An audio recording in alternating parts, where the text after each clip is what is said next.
संगत जी, एक बड़ी दुखद खबर के साथ हाजिर हुई हूँ। मैं बहुत भारी दिल से आपको एक बात बताना चाह रही कि वह 23 साल का नौजवान सेवादार जो कुछ दिन पहले ब्यास नदी में बह गया था, उसकी बॉडी अब मिल चुकी है। पहचान करना आसान नहीं था, लेकिन उसके हाथ में पहना हुआ एक कड़ा, जिसे हम ब्रेसलेट भी कह सकते हैं, उसकी सबसे बड़ी पहचान बना। बताया जा रहा है कि भाई की बॉडी पानी के बहाव के साथ पाकिस्तान की ओर चली गई थी और फिर लहरों ने उसे वापस हमारी तरफ पहुंचा दिया।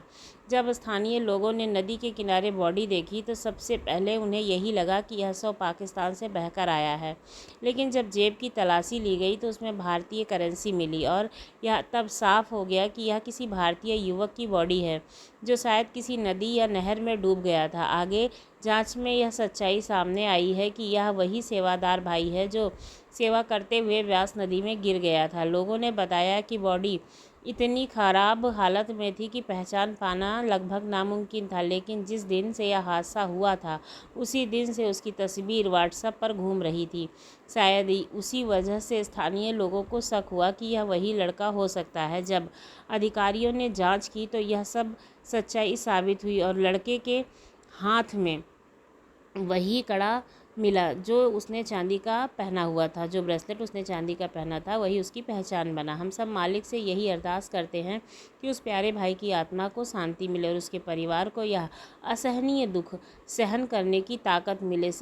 लफ्ज़ों में कहना तो बहुत आसान है, लेकिन जो पीड़ा उस परिवार के दिल पर बीत रही है उसे वही महसूस कर सकते हैं जिन्होंने अचानक अपने घर के कोई एक सदस्य खो दिया, जिसने अपने परिवार का एक लाल खोया है।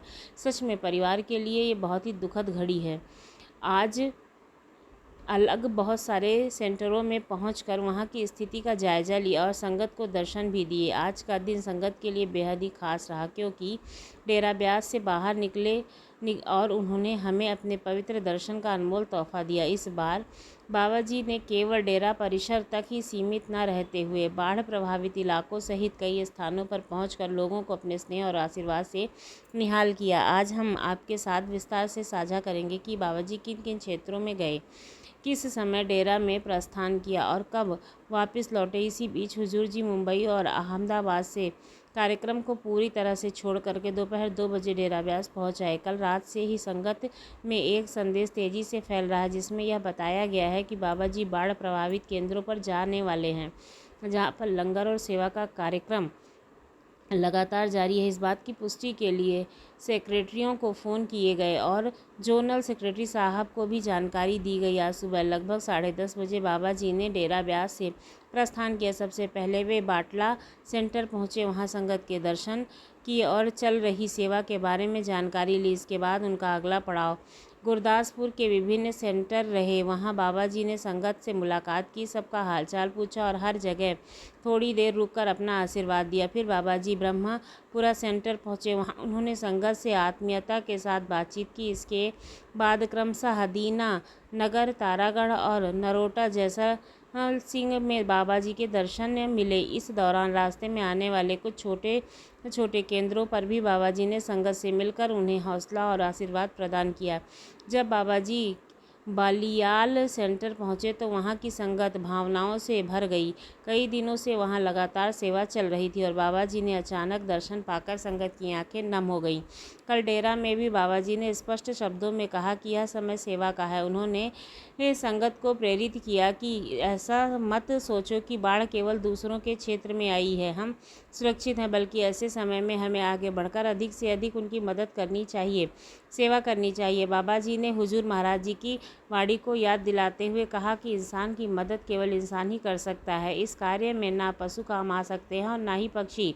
उनकी इन प्रेरणादायक बातों का असर इतना गहरा हुआ कि कई ही ऐसे लोग जिन्होंने पहले कभी सेवा करने के बारे में सोचा भी नहीं था, वे भी किसी न किसी रूप में सेवा में जुट गए। कल के संगत के दौरान बाबा जी ने संगत को कहा कि हमें पंजाब की ज़्यादा से ज़्यादा मदद करनी है। कल वाले संदेश की जानकारी हमने अपने पिछले वीडियो में दी थी और अब फिर से संगत को दे रहे हैं कि कल 7 सितंबर को सत्संग के दौरान बाबा जी ने संगत को यह संदेश दिया कि बाबा जी ने संगत को समझाते हुए कहा, देखो यह बरसात का मौसम है और आप सब जानते हैं कि पंजाब के कई हिस्सों में बाढ़ से गहरा असर छोड़ा है। ऐसे हालात में सेवा की ज़रूरत पहले से कहीं ज़्यादा बढ़ गई है। जहाँ भी जैसे भी सेवा करने का अवसर मिले वहाँ हमें पीछे नहीं हटना चाहिए। सेवा का मूल्य उसी के बड़े या छोटे होने से नहीं बल्कि सेवा करने के भाव से होता है। अगर हम सोचे कि बाढ़ तो उसके इलाके में आई है, हमारे यहाँ तो सुरक्षित है, हमें क्यों चिंता करनी चाहिए, तो यह सोच पूरी तरह से गलत है। जब समाज का कोई हिस्सा पीड़ा झेल रहा हो तो वह दर्द पूरे समाज का दर्द बन जाता है। पूरा समाज किसी न किसी ज़रिए से एक दूसरे से जुड़ा हुआ है, इसलिए हमें अपनी सामर्थ्य के अनुसार हर हाल में हर इंसान की मदद करनी ही चाहिए।